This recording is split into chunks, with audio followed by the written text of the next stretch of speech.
So hello everyone, welcome to Sachin Academy. मेरा नाम है रामेंद्र। कैसे हैं आप सभी लोग? आई होप आप सभी लोग बढ़िया होंगे, स्वस्थ होंगे, मस्त होंगे। तो एक बार जल्दी से आप लोग मुझे कमेंट करके बता देंगे ऑडियो वीडियो सब कुछ क्लियर है, कोई किसी तरह का टेक्निकल इशूज नहीं है। और फिर हम लोग शुरुआत करते हैं आज के अपनी शानदार क्लास की। ओके, तो एक बार जल्दी से आप लोग मुझे कमेंट करके बताएंगे ऑडियो वीडियो सब कुछ क्लियर है ना, कोई किसी तरह का टेक्निकल इशू तो नहीं है। और फिर हम लोग आज की सेशन की शुरुआत करते हैं। Good afternoon everyone, very good afternoon. कैसे हैं आप सभी लोग?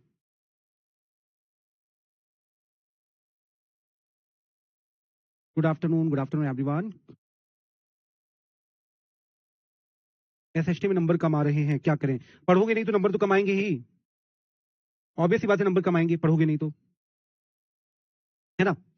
एक बात बताओ, पहले आज प्रैक्टिस कर लेंगे, पहले आज मतलब आज हम लोग पहले क्लास 8 के पहला वाला चैप्टर कर लें। बताओ भाई जल्दी से, बहुत छोटा सा चैप्टर है ये।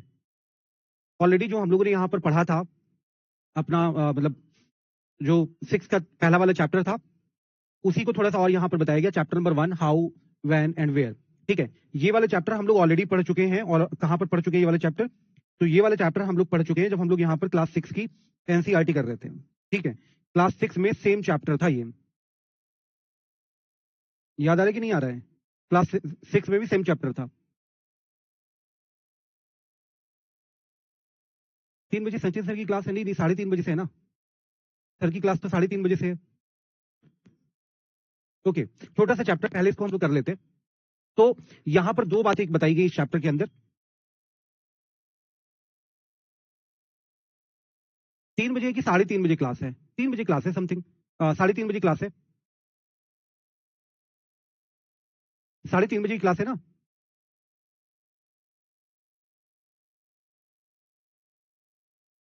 3 बजे है। Okay okay.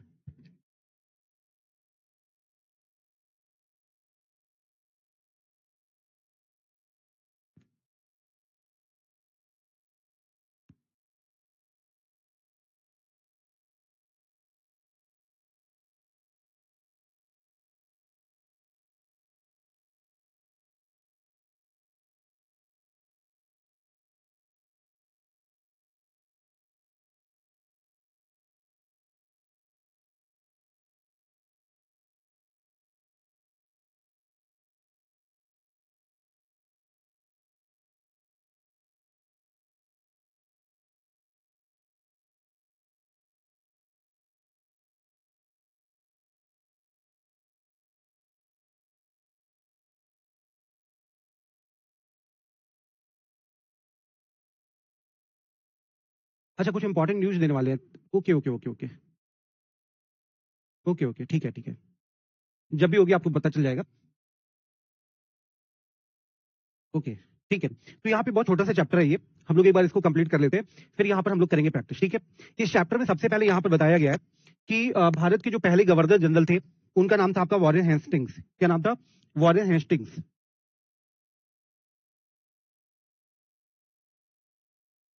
जो पहले गवर्नर जनरल थे भारत के, बंगाल के पहले governor general, first governor general of Bengal. ठीक है, तो कौन थे ये आपके? वॉरेन हेस्टिंग्स थे। वॉरेन हेस्टिंग्स थे।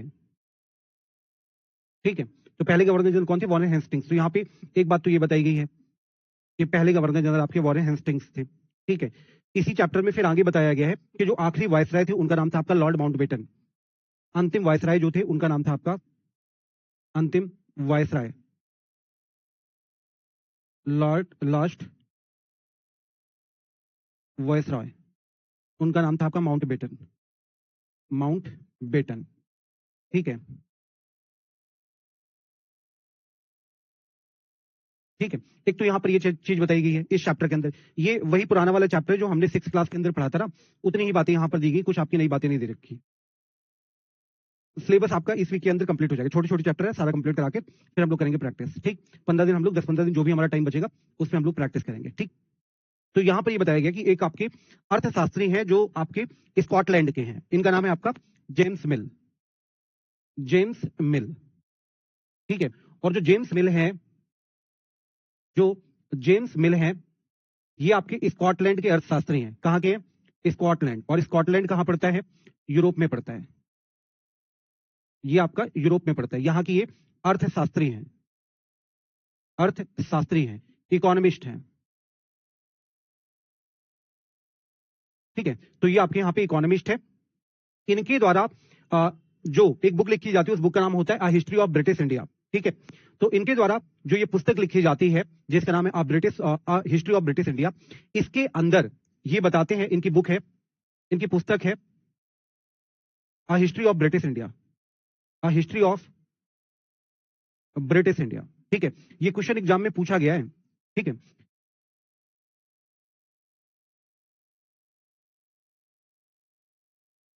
ब्रिटिश भारत का इतिहास और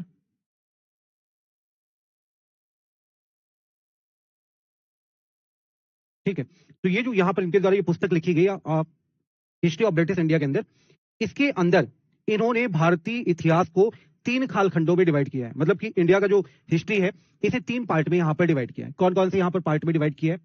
एक तो यहां पर इन्होंने बोला कि देखो, जिसे हम लोग यहां पर प्राचीन कालीन इतिहास कह देते हैं, तो उसे इन्होंने बोला कि ये देखो हिंदू काल है। कौन सा काल है? हिंदू काल है, हिंदू काल या हिंदू पीरियड, हिंदू पीरियड। ये क्वेश्चन एग्जाम में पूछा गया है, इसको स्टार मार्क कर लेना, एग्जाम में पूछा गया है। फिर इसके बाद जिसे हम लोग मध्यकालीन इतिहास कह देते हैं, तो इसे इन्होंने बोला कि मुस्लिम काल था। क्या था? मुस्लिम पीरियड था, मुस्लिम पीरियड इन्होंने इसे कहा है। ठीक है, इसके बाद इन्होंने तीसरा कालखंड, जिसे हम लोग आधुनिक कालीन इतिहास कहते हैं, इन्होंने इसे ब्रिटिश काल कहा है, ब्रिटिश काल कहा है, यानी कि इसे इन्होंने ब्रिटिश पीरियड कहा है, ब्रिटिश पीरियड कहा है। क्लियर होगी बातें? ठीक है, ये डिवाइड किया है जेम्स मिल के द्वारा। जेम्स मिल नाम के जो अर्थशास्त्री हैं, इनके द्वारा पुस्तक लिखी गई, और उस पुस्तक के अंदर इन्होंने भारतीय इतिहास को इस तरीके से 3 भागों में यहां पर इसे डिवाइड किया। ठीक है, और ऐसा इसलिए था क्योंकि मिल को लगता था कि सारे एशियाई सभ्यता के मामले में यूरोप जो है, यूरोप बहुत आगे है। ठीक है, मतलब कि जो एशियाई समाज है, जहां पर इंडिया है, चाइना है, जापान है, वो बहुत पीछे है। ठीक है, और यूरोप जो है वो आपका बहुत आगे है।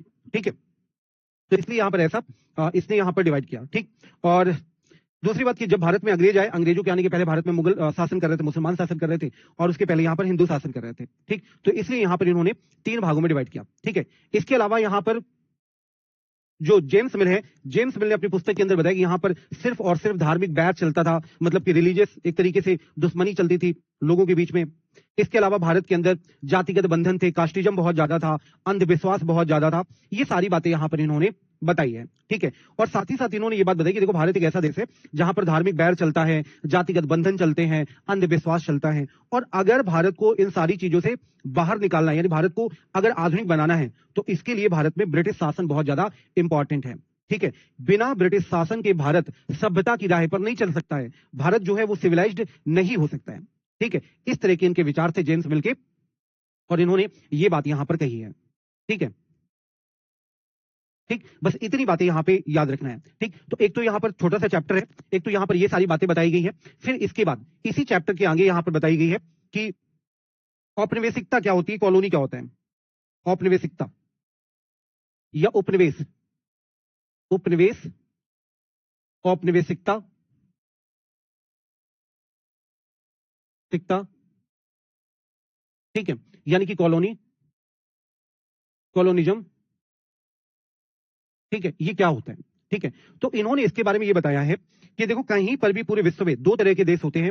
एक तो आपकी पावरफुल कंट्री होती है, शक्तिशाली देश होते हैं, और दूसरे आपके कमजोर देश होते हैं। एक तो आपके पावरफुल कंट्री होते हैं, ठीक है, दूसरे आपके यहां पे कमजोर देश होते हैं, कमजोर देश होते हैं, मतलब वीक कंट्रीज होती हैं।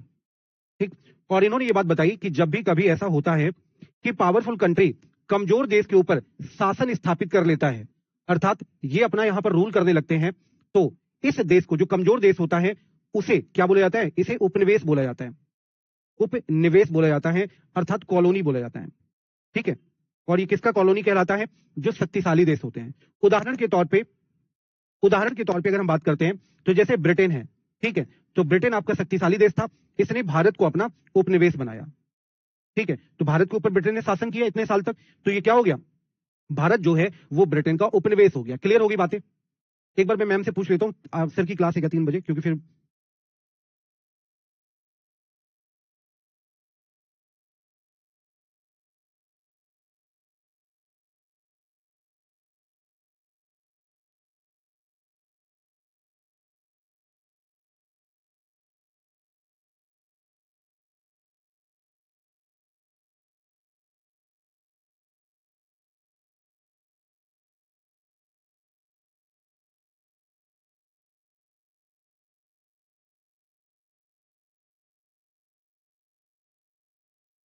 ठीक है, कोई क्लास नहीं है सचिन सर की अभी और मैंने पूछ ली है और अभी कंफर्म कर देंगे मैम। है सर, नहीं सर, सचिन सर तो आज विज्ञान पढ़ाने वाले हैं। भाई मुझे नहीं पता सर विज्ञान पढ़ा रहे हैं क्या पढ़ा रहे हैं, ये तो आप ही लोग मुझे बताते हो। ठीक है,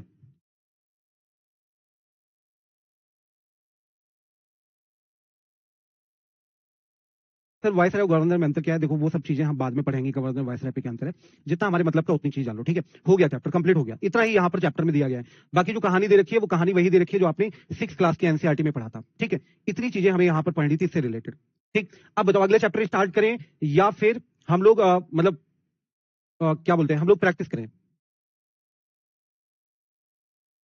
क्या चाहते हो आप लोग बताओ, अगला चैप्टर स्टार्ट करें या प्रैक्टिस करें?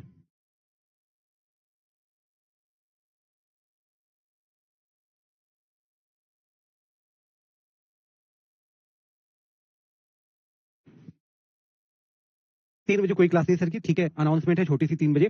ठीक है, तो वो कोई दिक्कत नहीं, क्लास चलती रहेगी मेरी। प्रैक्टिस प्रैक्टिस प्रैक्टिस, चलो भाई डिमांड आ रही सर चैप्टर नहीं प्रैक्टिस, तो आपका ये चैप्टर हो गया कंप्लीट। बाकी इससे रिलेटेड जो नोट्स है वो मैं आपको दे दूंगा। बाकी जो इस चैप्टर के अंदर चीजें दी गई हैं ये वही चीजें दी गई हैं जो आपने यहाँ पर क्लास 6 में पढ़ी है। क्लास 6 में भी आपका सेम चैप्टर था, यहाँ पर भी सेम चैप्टर है। ठीक है, तो इतनी ही चीजें यहाँ पर दी गई है। Practice practice practice practice, okay okay ठीक है, मैं समझ गया, प्रैक्टिस कर दिया। चलो प्रैक्टिस करते हैं। हाँ हाँ मैं समझ गया, प्रैक्टिस प्रैक्टिस प्रैक्टिस। चलो प्रैक्टिस करें, तैयार हो तुम सब लोग प्रैक्टिस के लिए? और किसी ने भी अगर आंसर गलत किए तो समझ लो फिर समझ लो गड़बड़ हो जाएगा मामला। ठीक है, तो गलत किसी को नहीं करना है, एक भी क्वेश्चन गलत नहीं करना है। करें, जल्दी से बताओ, करें हम लोग स्टार्ट?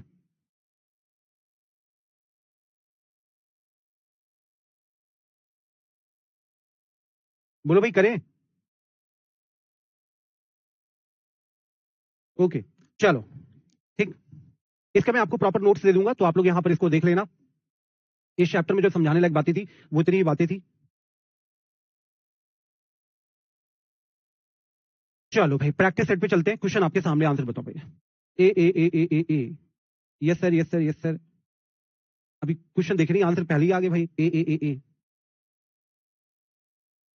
बताओ आंसर बताओ इसका, आपके यहाँ पे करेक्ट आंसर क्या होगा?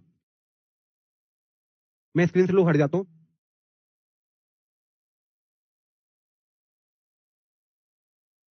ठीक है, पढ़े, लिखा है 8वीं शताब्दी के मध्य में राष्ट्रकूट प्रधान दंती दुर्ग ने क्षेत्रीय ना होते हुए क्षत्रिय ना होते हुए क्षत्रिय के रूप में मान्यता प्राप्त कर ली। पहले तो ये बताओ कि, चलो पहले क्वेश्चन पढ़ो, मैं आज टेस्ट भी लूंगा कि तुम लोगों ने कितना पढ़ा है। मतलब सिर्फ ऐसी मौज काटते रहते हो या पढ़ते भी हो तुम लोग, ये भी आज आपका टेस्ट है। ठीक है, क्वेश्चन का टेस्ट तो है ही, अभी ये भी टेस्ट है कि आप कितना पढ़ते हो। मतलब मैंने आपको बोला कि एनसीईआरटी रट लेना है, तो एनसीईआरटी रटी है कि नहीं रटी, एक एक चीज अभी आपसे पूछूंगा। 8वीं शताब्दी के मध्य में भारत राष्ट्रकूट प्रधान दंती दुर्ग ने क्षत्रिय ना होते हुए भी एक क्षत्रिय के रूप में मान्यता प्राप्त कर ली। ठीक है, उसने ब्राह्मणों की सहायता से हिरण्य गर्भ सोने का गर्भ नामक अनुष्ठान संपन्न किया, जिससे उसे क्षत्रिय के रूप में पुनर्जन्म प्राप्त हुआ। क्या यहाँ पे करेक्ट आंसर होगा? पहले तो ये बताओ कि ये जो चीजें हैं कौन सी क्लास की एनसीईआरटी की है? पहले तो ये बताओ कौन सी क्लास में आपने पढ़ा था ये सारी चीजें? पहले तो ये बताओ कौन सी क्लास की एनसीईआरटी में ये सब आपने पढ़ा था? क्वेश्चन तो बता दोगे, मुझे पता है आंसर बता दोगे। लो इंग्लिश वाले भी देख लो भाई, पहले तो ये बताओ कौन सी क्लास की एनसीईआरटी पे है? 6 में है सर, 7th में है। नाक कटा लो तुम लोग, नाक ऐसे ऐसे करके ऐसे। कौन सा चैप्टर नंबर बताओ, कौन सा चैप्टर नंबर है? हाँ भाई सच में कुछ लोगों ने तो पढ़ा है, कुछ लोगों ने सच में पढ़ा है। चैप्टर नंबर बताओ, कौन से चैप्टर में आपने पढ़ा था ये?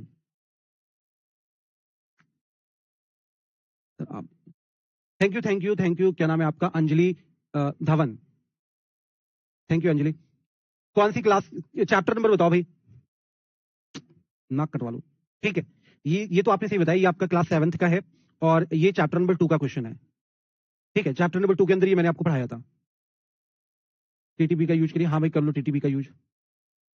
5 नहीं है, 2 है, चैप्टर नंबर 2। तो पहला वाला क्या है? एकदम सही कथन सही है कि 8वीं शताब्दी के मध्य में राष्ट्रकूट प्रधान दंती दुर्ग क्षत्रिय ना होते हुए भी एक क्षत्रिय के रूप में उन्होंने मान्यता प्राप्त कर ली थी। ठीक है, सही है। दूसरा कह रहा है कि उसने ब्राह्मणों की सहायता से हिरण्यगर्भ नामक अनुष्ठान संपन्न किया, जिससे उसे क्षत्रिय के रूप में पुनर्जन्म प्राप्त हुआ। ठीक है, तो यहां पर एकदम सही है, दूसरा वाला भी सही है, पहला दूसरा सही। क्या ये इसको एक्सप्लेन कर रहा है? तो हाँ जी, एक्सप्लेन भी कर रहा है, कोई दिक्कत नहीं, आंसर आपका हो गया है। ठीक है, चलिए, तो यहां पे करेक्ट आंसर हो गया आपका A. In the mid 8th century, the Rashtrakoot chief Dantidurg gained the recognition as the Kshatri even though he was not one by the birth. ठीक है, फिर यहाँ पर रीजन दे रखा है, he performed a ritual called Hiranyagarbh with the help of the Brahmins, which was thought to lead to the rebirth of the sacrificer as the Kshatriya. ठीक है, तो यहाँ पे करेक्ट आंसर, इसका आंसर बताओ, इसका आपके यहाँ पे करेक्ट आंसर क्या होगा जी? इसका आपके यहाँ पे करेक्ट आंसर क्या होगा? क्या आपके यहाँ पे करेक्ट आंसर होगा?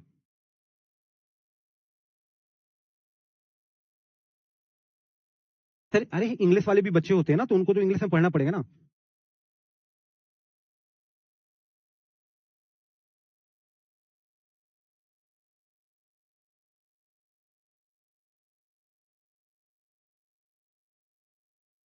रोजी कुमारी, आप एक बार टीम को कॉल कर लीजिए, आपको बता देंगे बैच के बारे में। ठीक है, बताओ क्या आंसर होगा। लिखा है 12वीं शताब्दी में कल्हड़ द्वारा रचित राजतरंगिणी को एक असाधारण ग्रंथ माना जाता है, जो सामान्य प्रशस्तियों से काफी अलग है। ठीक है, एकदम सही बात है। ये क्यों अलग माना जाता है? क्योंकि यहां पर राजतरंगिणी के अंदर कल्हड़ ने ऐसा नहीं किया है कि जिस तरीके से बाकी जो दरबारी हुआ करते थे, जिस तरीके से उन्होंने किया है। ठीक है, जो बाकी दरबारी और जो आपके कल्हड़ है, इन पे फर्क ये है कि बाकी दरबारी राजा के गुणगान करते हैं, पर ये राजा की आलोचना करते हैं। आलोचना का मतलब ये है कि राजा के अच्छे गुणों और राजा के बुरे गुणों दोनों के बारे में यहां पर चर्चा करते हैं। ठीक है, और जो सिर्फ बुराइयां बताता है, जो सिर्फ कमियां बताता है, तो बोला जाता है कि सिर्फ बुराई कर रहा है। ठीक है, और जो अच्छाइयां बताता है तो बोला जाता है कि प्रशस्ति कर रहा है। ठीक है, और जो बुराई और अच्छाई दोनों बताता है तो उसे आलोचना कहा जाता है।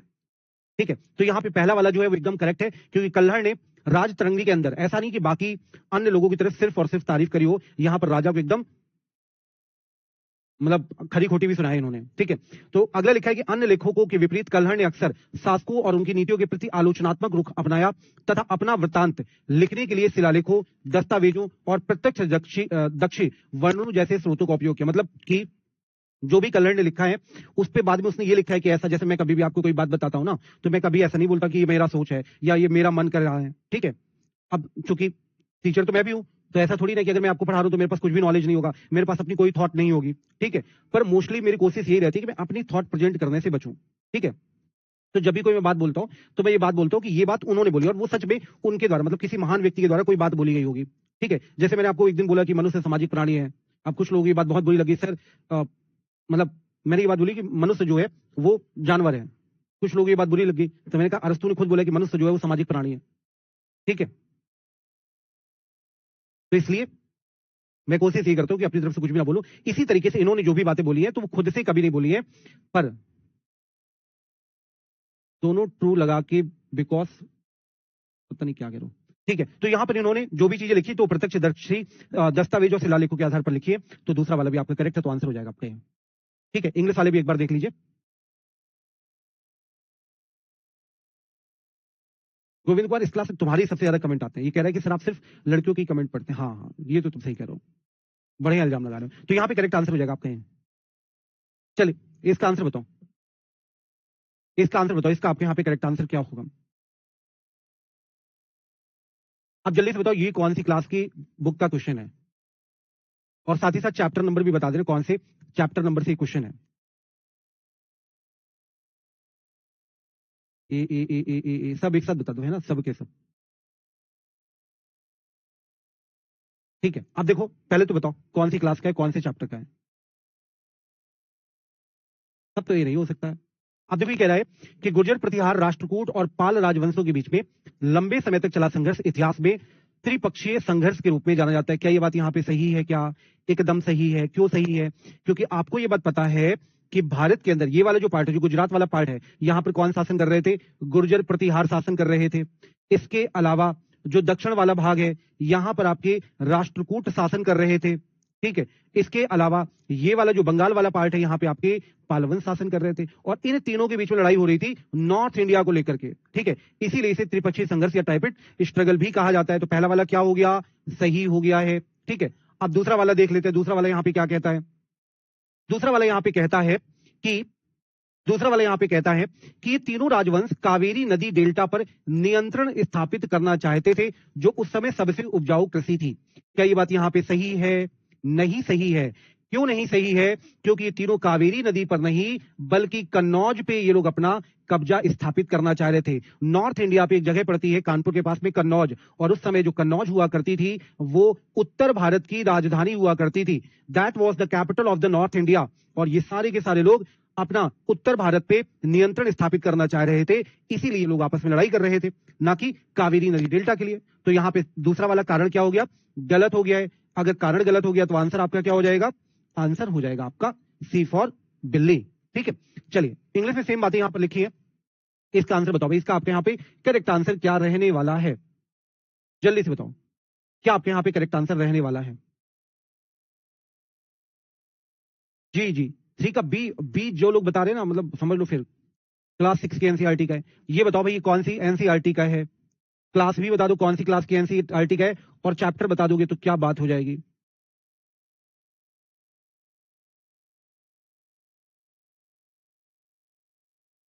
पंकज जी कह रहे हैं सर ये गोविंद हर क्लास में बहुत कमेंट करता है।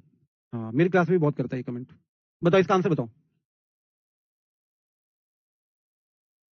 ठीक है, तो यहां पर क्या होगा, पढ़ते हैं। लिखा है, गजनी के सुल्तान महमूद द्वारा भारतीय उपमहाद्वीप के मंदिरों पर किए गए आक्रमणों का मुख्य उद्देश्य भारत में एक स्थायी इस्लाम साम्राज्य की स्थापना करना था। क्या ये बात यहां पे सही है? क्या एकदम सही बात है? एकदम सही बात है क्या? बताओ। ये बात यहां पर साम्राज्य की स्थापना करना नहीं था, स्थायी साम्राज्य की स्थापना करना नहीं था, बल्कि यहां पे भारत के धन को लूटना था। क्या था? धन को लूटना था, ना कि एक स्थायी इस्लाम साम्राज्य की स्थापना करना था। ठीक है, जब गजनी ने भारत में आक्रमण किया था तो उसने कभी ये नहीं सोचा था कि मैं भारत जाऊंगा तो मतलब इस्लामी साम्राज्य की स्थापना करूंगा। नहीं, उसने क्या सोचा था कि मैं भारत जाऊंगा और आराम से धन को लूटूंगा, और उसका मकसद था फिर बाद में जब यहां पर भारत के अंदर इस्लाम का विकास हो गया, क्योंकि शुरुआती दौर पे जैसे जितने भी ये लोग आक्रमण करते हैं, चाहे थानेश्वर पे आक्रमण हो, चाहे आपका सोमनाथ मंदिर पे आक्रमण हो, ये सारे के सारे आक्रमण ये लोग इसलिए करते हैं, ये सारे के सारे लोग आक्रमण इसलिए करते हैं ताकि मंदिर तोड़ के वहां पर मंदिरों को नष्ट किया जाए और मंदिर का जो धन है उसको लूटा जाए। ठीक है, और बाद में जब ये लोग इस्लाम का मतलब भारत के अंदर ये लोग अपना शासन करने लगे, अच्छी तरीके से भारत में ये लोग स्टेबल हो गए, तो फिर इन लोगों ने टारगेट किया कि मस्जिदों को तोड़ करके मंदिर बनाया जाए। ठीक है, तो पहले तो पर्पज क्या था? धन को लूटना था। ऐसा मैं नहीं कह रहा हूं, ऐसा एनसीईआरटी कह रही है।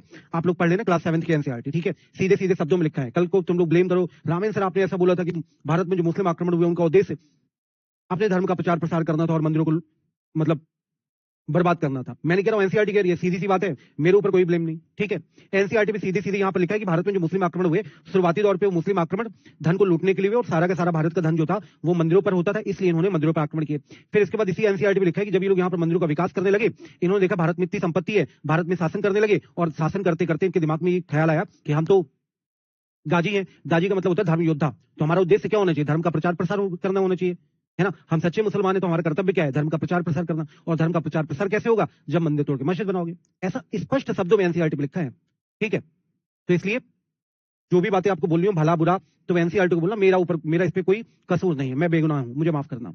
ठीक है, तो यहाँ पे ये वाला जो है वो आपके एकदम करेक्ट है। दूसरा कह रहा है, सॉरी इनकरेक्ट है ना, स्थायी नहीं, इनकरेक्ट है। स्थायी साम्राज्य का विकास करना नहीं था बल्कि धन को लूटना था। ठीक है, उसने सोमनाथ जैसे संपन्न मंदिरों को इसलिए निशाना बनाया क्योंकि वह उनका धन लूटकर गजनी में एक भव्य राजधानी का निर्माण कराना चाहता था।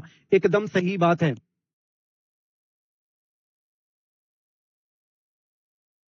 ठीक है, तो यहाँ पे एकदम सही बात है। ठीक, दूसरा वाला सही है, पहला वाला गलत है, तो यहाँ पे करेक्ट आंसर हो जाएगा डी। एक कमेंट आ रहा है कि सर हिस्ट्री मत पढ़ाइए, तो क्या पढ़ाएं? उर्दू पढ़ाएं? गजब इंसान है भाई। चलिए एक बार इंग्लिश वाले भी देख ले। इसका आंसर बताओ भाई, इसका आपके यहाँ पे करेक्ट आंसर क्या होगा?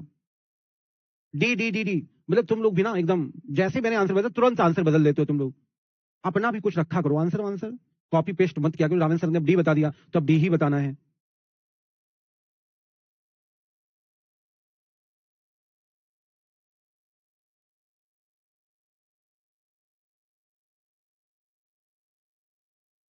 ठीक है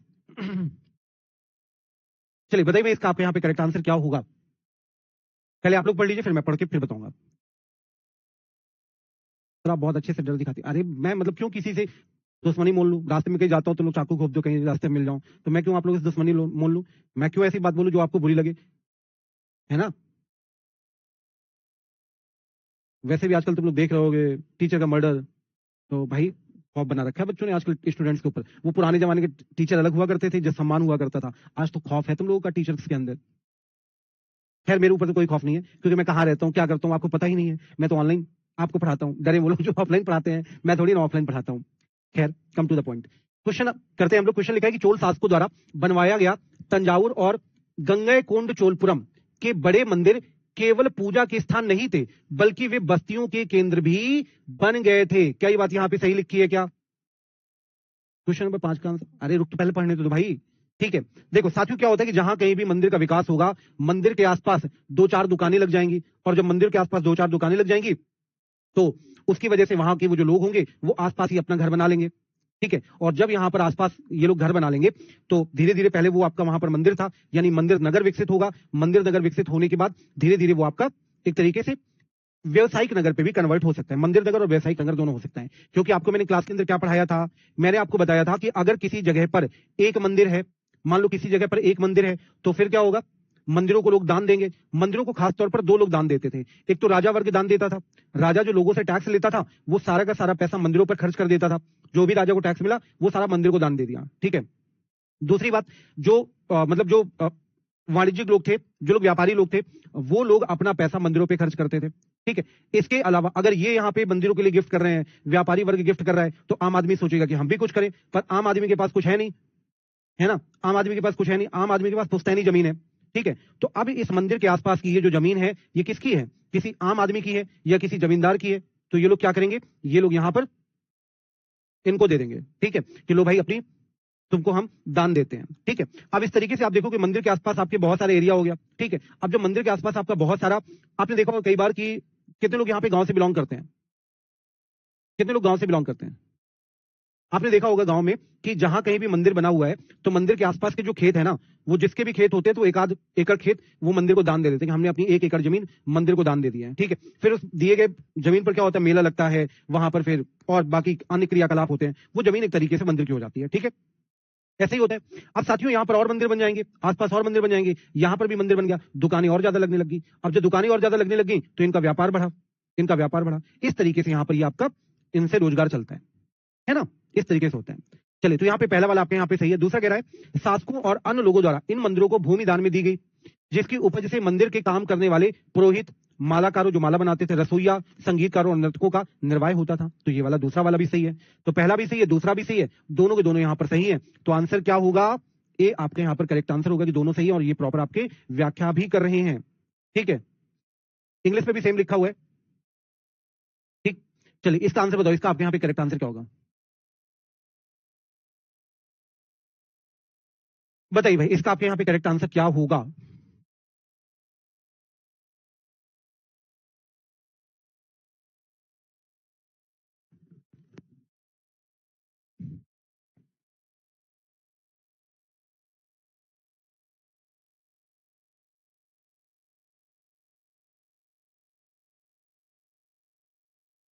सी सी सी सी सी सी, अरे बहुत बड़े, अल्टीमेट भाई, अल्टीमेट।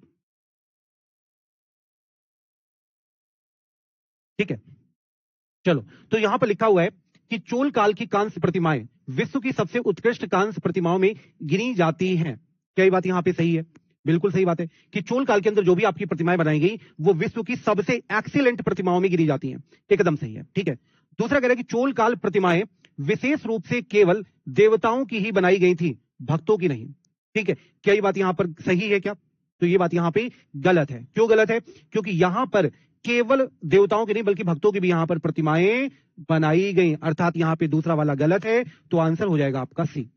ठीक, अगला, इसका आंसर बताओ भाई, इसका आप यहां पे करेक्ट आंसर क्या होगा, जल्दी से बताओ। अरे वाह वाह, बहुत बढ़िया, अल्टीमेट भाई, अल्टीमेट।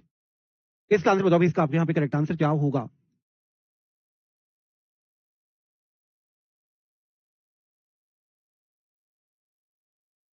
चलिए, कह रहा है, पढ़ो में लिखा है कि चोल साम्राज्य में ब्राह्मण भूस्वामियों की सभा में सिंचाई कार्यों, उद्यानों, मंदिरों की देखभाल के लिए अलग अलग समितियां होती थी। क्या ये बात यहां पे करेक्ट है क्या? एकदम यहां पर ये बात करेक्ट है। अब कुछ लोग कह रहे हैं सर चैप्टर, अरे भाई तो प्रैक्टिस हो गई तो दिक्कत कहां आ रही है, कोई दिक्कत आ रही है क्या? सर अभी प्रैक्टिस क्यों करा रहे हैं, पहले वो कंप्लीट कराते फिर प्रैक्टिस कराते, तो दिक्कत कहां आ गई? कुछ भी, ठीक है। अगला लिखा है कि इन समितियों के सदस्यों का चुनाव चोल साम्राज्य के सभी वयस्कों द्वारा सार्वभौमिक मतदान के माध्यम से किया जाता था। क्या ये बात यहां पे सही है? क्या क्या जो समितियां बनाई जाती थी, समितियों के सदस्यों का चुनाव चोल साम्राज्य के वयस्कों द्वारा सार्वभौमिक वयस्क मताधिकार के माध्यम से किया जाता था क्या? जो आज की प्रथा है, क्या इस प्रथा के माध्यम से किया जाता था क्या? बताओ।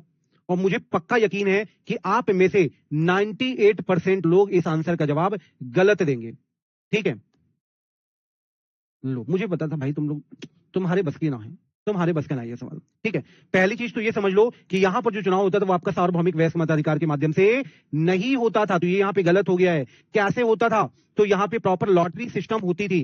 कौन सा सिस्टम होता था? लॉटरी सिस्टम होता था। जैसे लकी ड्रॉ होता है ना, लॉटरी सिस्टम होता था, लकी ड्रॉ वाला। ठीक है, और लॉटरी सिस्टम के माध्यम से इस पर ताड़ के पत्रों पर प्रॉपर नाम लिखा जाता था, और नाम लिख करके उसे एक मिट्टी के बर्तन में रख दिया जाता था, और फिर यहां पर उसे निकाला जाता था। ठीक है, तो ताड़ के पत्रों पर नाम लिखकर यहां पर यह व्यवस्था की गई थी। तो कारण के दूसरा वाला सेंटेंस क्या हो गया? गलत हो गया। अगर ये गलत हो गया तो आंसर आपका क्या हो गया? आंसर हो गया आपका सी। बढ़िया क्वेश्चन है, बताओ भाई क्वेश्चन कैसा लग रहा है? ये क्वेश्चन एक बार जल्दी से मुझे कमेंट करके बताओ, क्वेश्चन में मजा आ रहा है कि नहीं आ रहा है? और ये सारे के सारे क्वेश्चन मेरे द्वारा बनाए गए, अल्टीमेट लेवल। सी सी सी सी सी सी।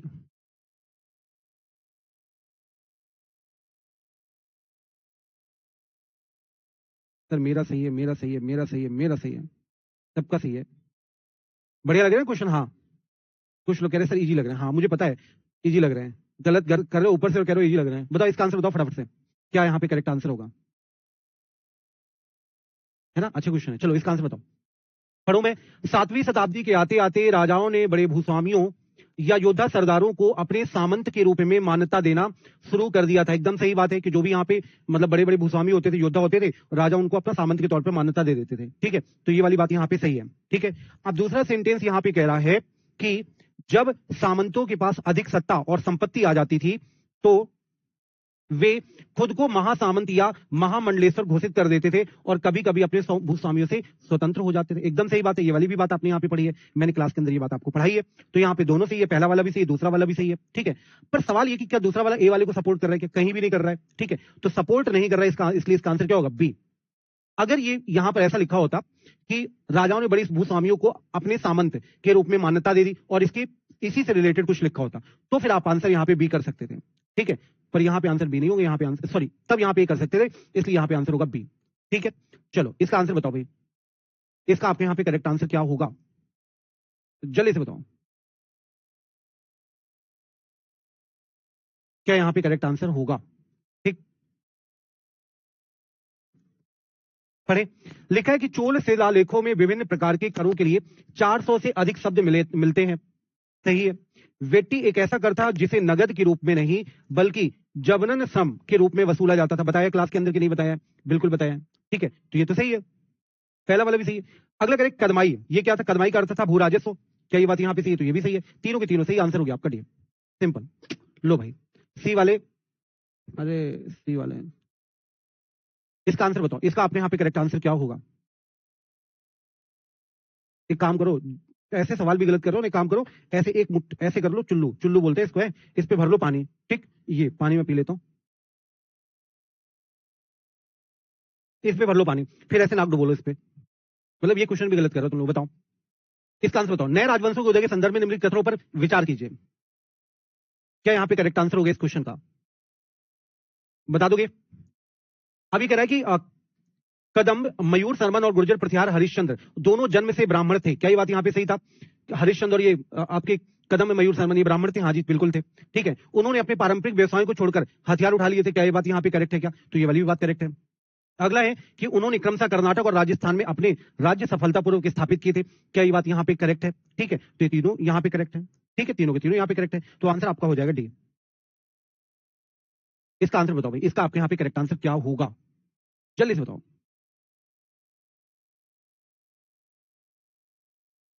हम्म,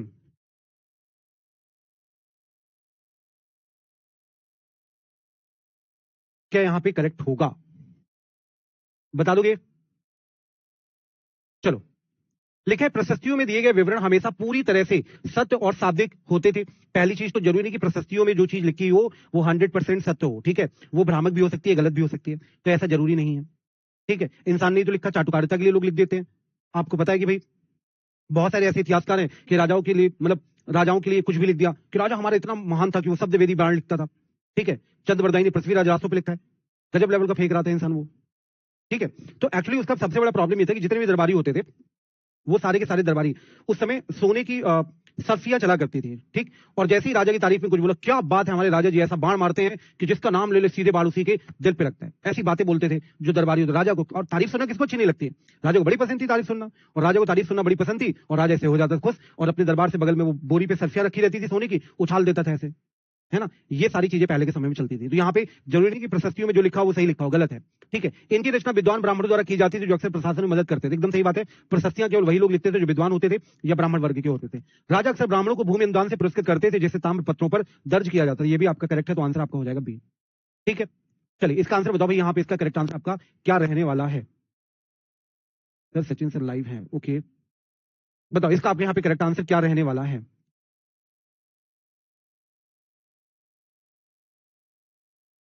बता दोगे, पढ़े, पढ़ते हैं। कह रहे गजनी के महमूद ने अल बरूनी को उपमहाद्वीप का लेखा जोखा लिखने का काम सौंपा था, क्योंकि जब यहाँ पे गजनी के साथ अल बरूनी आया था तो उसने बोला था भारतीय, मतलब भारतीय इतिहास के बारे में तुम्हें बताना है। सर आंसर बताएं, आंसर तो बता दिया ना, नहीं बताएं क्या, बताए तो ठीक, तुम्हें भारतीय इतिहास के बारे में बताना है, जो तुम भारत के अंदर देखो वो सारी चीजें तुम्हें लिखना है, ठीक है। ये बात यहाँ पर अलबरूनी को बोली गई जो गजनी के साथ यहाँ पर भारत आया था, ठीक है। आगे लिखा है कि अलबरूनी की पुस्तक किताबुल हिंद फारसी, अरे फारसी नहीं भाई, अरबी में लिखी गई थी, अरबी। अभी मत कहना सर अरबी फारसी एक ही होता है, गलत हो गया। अलबरूनी ने इस वृतांत को तैयार करने के लिए संस्कृत के विद्वानों से भी परामर्श किया था, तो ये भी आपका करेक्ट है, पहला वाला भी करेक्ट है, 1-3 यहाँ पे करेक्ट है, तो यहाँ पे 1-3 कहाँ है, सी आपके यहाँ पे करेक्ट आंसर हो जाएगा, ठीक है। चलिए इसका आंसर बताओ भाई, इसका आपके यहाँ पे करेक्ट आंसर क्या होगा, जल्दी से बताओ। डी डी डी कैसे हो जाएगा भाई, तुम तो मतलब कुछ भी बोल रहे हो, ये तो कभी नहीं होगा। इसका आंसर बताओ, इसका आप यहाँ पे करेक्ट आंसर क्या होगा। इतना तो आदमी नशा करके भी गलत नहीं बताता, तुम लोग जब नॉर्मल माइंड पे गलत कर देते हो। क्वेश्चन है कि चाहे मानो, जिसे बाद में चौहान कहा जाता था, कि संदर्भ में निम्नलिखित कथनों पर विचार कीजिए। कर लोगे विचार, करो भाई पहले विचार, फिर मैं विचार करवाता हूं। लिखा है यहाँ पे कि उन्होंने दिल्ली और अजमेर के आसपास के क्षेत्रों में शासन किया। अपने साम्राज्य के विस्तार के प्रयास से उनका गुजरात के चालुक्यों और पश्चिमी उत्तर प्रदेश के गढ़वालों से संघर्ष हुआ, सही है। चहमान शासक पृथ्वीराज तृतीय ने 1191 मोहम्मद गौरी को हराया और 92 में खुद हार गया, सही है। तीनों सही आंसर हो जाएगा डी, ठीक है। तीनों सेंटेंस आपके यहाँ पे करेक्ट है, ठीक है। चलिए इसका आंसर बताओ भाई फटाफट से, इसका आपके यहाँ पे करेक्ट आंसर क्या होगा। D D D D D D सारे बता दो। और भाई साहब आप लोग आंसर भी बदल लेते हो तुरंत ऑन द स्पॉट। इसका आंसर बताओ, इसका आपके यहाँ पे करेक्ट आंसर क्या होगा, ठीक है। क्वेश्चन है कि चोल साम्राज्य में कृषि और सिंचाई, चोल साम्राज्य में कृषि और सिंचाई,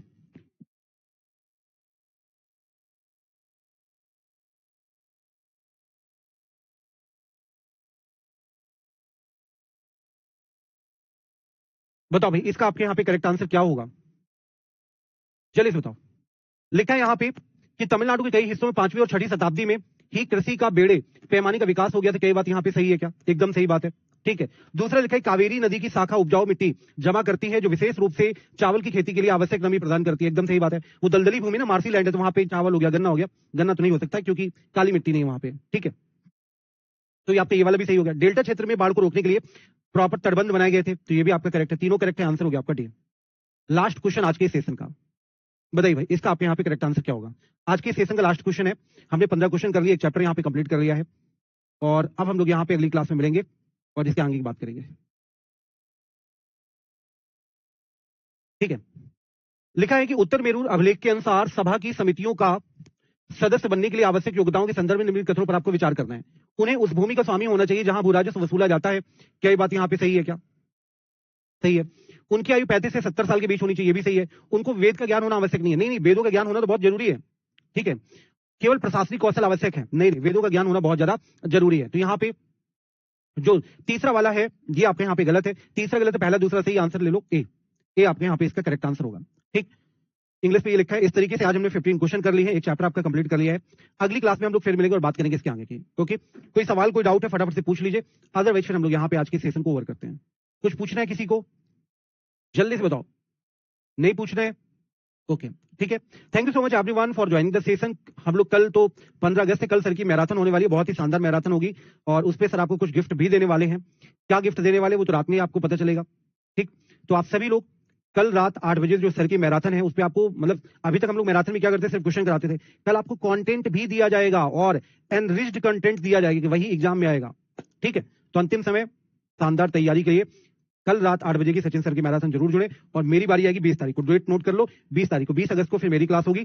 फिर उसमें हम लोग जीएस की बात करेंगे, कंटेंट प्लस हम लोग क्वेश्चंस की बात करेंगे। और दूसरी बात कि जितना पढ़ाया है पढ़ लेना, ठीक है, और मैं इस बात का दावा करता हूं कि जितना मैंने पढ़ा दिया है, जितनी थ्योरी करा दी है, एक आध तो छोड़ दो, एक आध की तो गारंटी नहीं दे सकता हूं, मतलब 15 और लगभग 10-25 क्वेश्चन आने आपके हिस्ट्री और सिविक्स की मिलाकर के, मैं आपको श्योरिटी देता हूं कि आपके कम से कम 22 क्वेश्चन तो 22 से 23 क्वेश्चन तो जो मैंने थ्योरी पढ़ाई है उसी से आएगा।